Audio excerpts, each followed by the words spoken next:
What the countries and economies represented here today have built in this part of the world is nothing short of miraculous. The story of this region in recent decades is the story of what is possible when people take ownership of their future. I've had the pleasure of sharing the good news from America. When the United States enters into a trading relationship with other countries or other peoples, we will, from now on, expect that our partners will faithfully follow the rules just like we do. We expect that markets will be open to an equal degree on both sides, and that private industry, not government planners, will direct investment. In 1984, the first American ship sailed to China. Organizations like the WTO can only function properly when all members follow the rules and respect the sovereign rights of every member. We cannot achieve open markets if we do not ensure fair market access. Than America to witness, to help, and to jobs, factories, and industries were stripped out of the United States and out of many countries in addition. You have made over the last half century. I recently had an excellent trip to China, where I spoke openly and directly with President Xi about China's unfair trade practices and the enormous trade deficits they have produced with the United States. I expressed our strong desire to work with China to achieve a trading relationship that is conducted on a truly fair and equal basis. The current trade imbalance is not acceptable. I do not blame China or any other country, of which there are many, for taking advantage of the United States on trade. If their representatives are able to get away with it, they are just doing their jobs. We are not going to let the United States be taken advantage of anymore. I am always going to put America first, the same way that I expect all of you in this room to put your countries first. Everywhere I've traveled on this journey, we will no longer tolerate the audacious theft of intellectual property. We will confront the destructive practices of forcing businesses to surrender their technology to the state and forcing them into joint ventures in exchange for market access. And that is very impressive.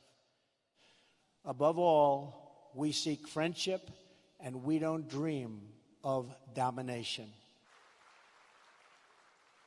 Malaysia, every single step the North Korean regime takes toward more weapons is a step it takes into greater and greater danger. The future of this region and its beautiful people must not be held hostage to a dictator's twisted fantasies of violent conquest and nuclear blackmail. United States of America. We all love you. All of the veterans that I represent in my community ask me to say to you, keep doing what you're doing. We need to win. We need to make America great again. And we definitely think you are on the right track. So thank you. It's an honor to meet you, sir. We will keep it doing, and we will get it done. Mr. President, from my heart, thank you for your support of the military. And it's an honor to be here as one of 7 Vietnam veterans representing the 58,000 heroes who never made it home. Thank you so much. Thank you so much. Well, I just want to thank everybody. These are special, special people. And just in speaking to them before I came up, they were so warm and so loving of our country. I said, hey, would you like to say a few words? And they said them better than anybody can say them. They're brave, they're strong, they're great patriots, and we just want to thank you. and all of the thousands and thousands and all of the people that served with you and in all of the other wars. And, one of the things, again, that I'm so happy with is what we're doing with the whole Veterans Administration. It is a whole different ballgame. And I'm going to sign a proclamation, and I'll sign it with one pen, but we're going to make sure we have 7 pens, and we're going to get you each one. But it's an important proclamation, and we'll do it right now. Thank you all. You have done a fantastic job. I appreciate it. Thank you very much.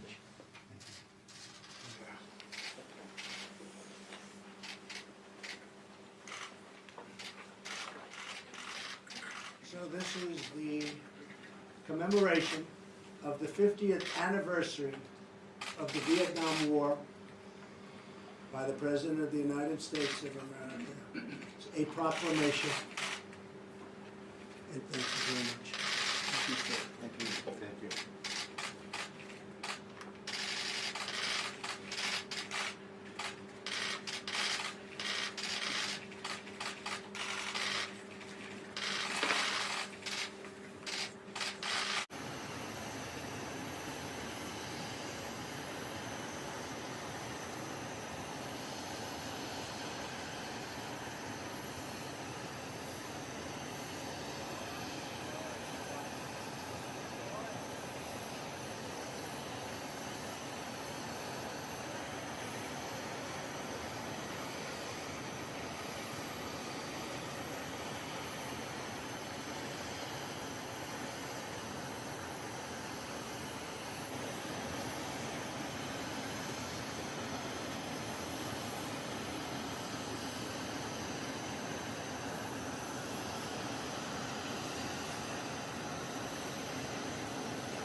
Уважаемый господин президент, позвольте мне вас приветствовать сердечно. Очень рад нашей новой встрече.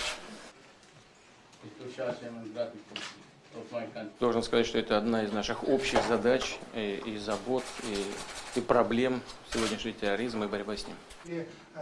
Отданы спецчастям нашей полиции. В этой связи готовы, как и договаривались, развивать наши отношения, в том числе и в военной сфере. And following our agreements, we are ready to keep developing our relations, including into the military area, В военно-технической области. Имело большое значение. Теперь я намереваюсь. Особое внимание нам нужно уделить экономическим связям. And no doubt, special attention should be paid to our economic ties. Они, к сожалению, находятся на достаточно низком уровне, хотя за последний год наблюдается определенный рост товарооборота. И национальную полицию.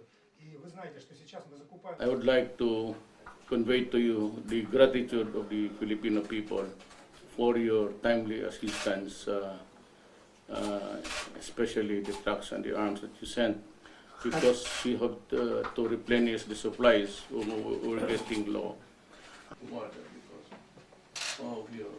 At the time, we were short of arms for the police, and we wanted to buy it from America, but because of the almost equal power of the U.S. Congress and the President, it is always stymied by the legislatures.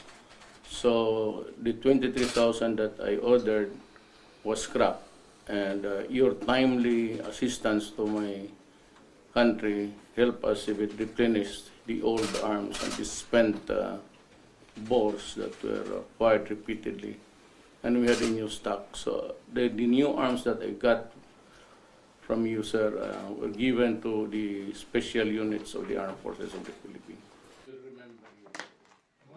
никогда это не забудем.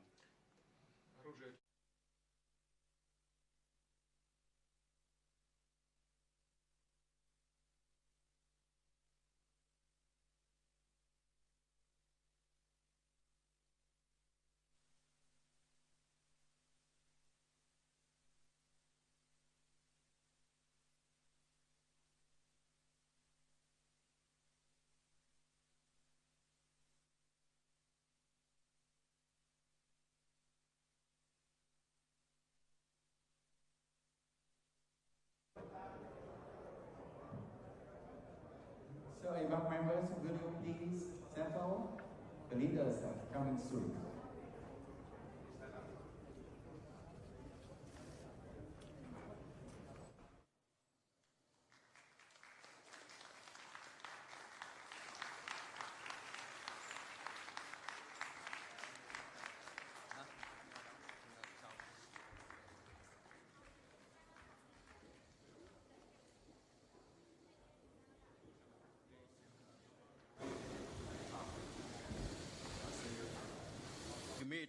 We talk about issues of importance to us all, to Asia Pacific, as recognize that this is both enormous privilege and great opportunity. Ours is valuable room of growth for the world, but harnessing has long understood the need to develop inclusive, sub-integrating our region. However, APEC does not operate isolability. Recently, there has been reassuring steps for further regional integration, rule-based and multilateral trading systems as our best avenue for growth, trade investment policy, while recognizing the need